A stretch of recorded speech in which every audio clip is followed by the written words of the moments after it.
Genesis chapter 14.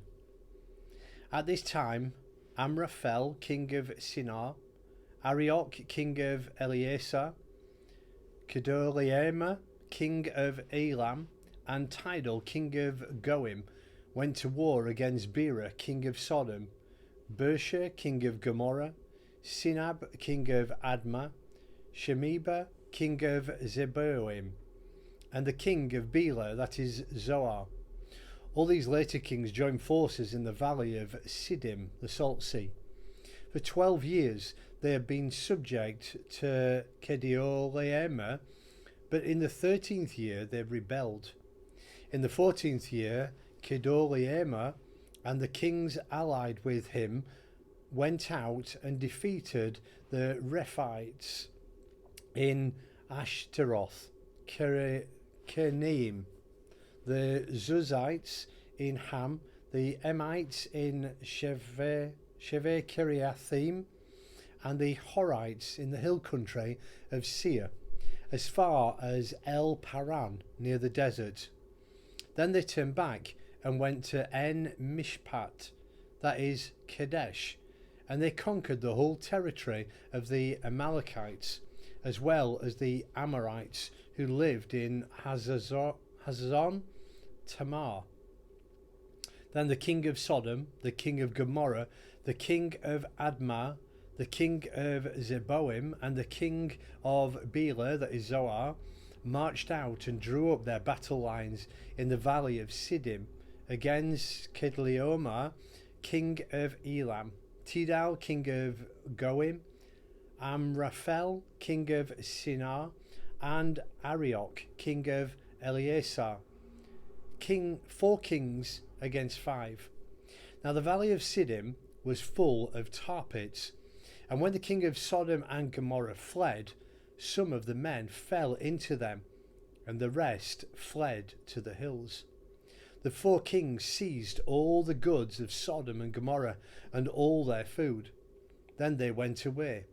They carried off Abram's nephew Lot and his possessions, since he was living in Sodom.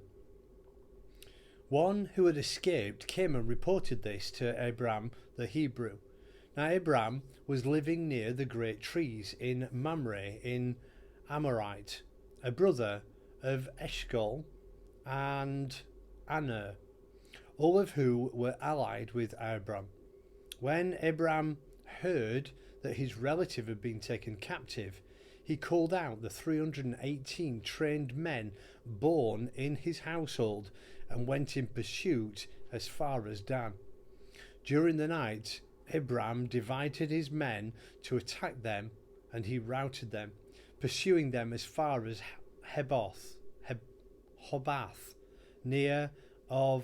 north of Damascus. He recovered all the goods and brought back his relative Lot and his possessions, together with the women and the other people. After Abram returned from defeating Kedorlaomer and the kings allied with him, the king of Sodom came out to meet him in the Valley of Shaveh, that is the king's valley.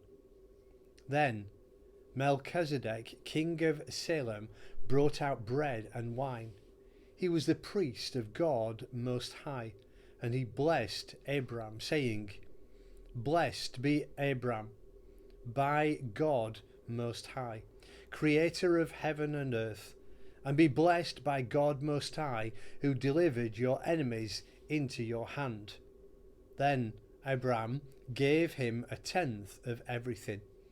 The king of Sodom said to Abram, "Give me the people and keep the goods for yourselves."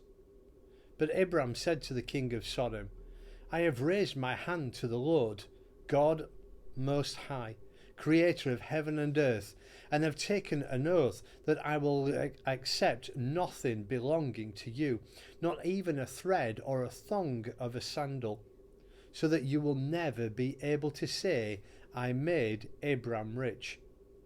I will accept nothing but when my men have eaten, and the share that belongs to the men who went with me to Aner, Eshcol and Mamre, let them have their share.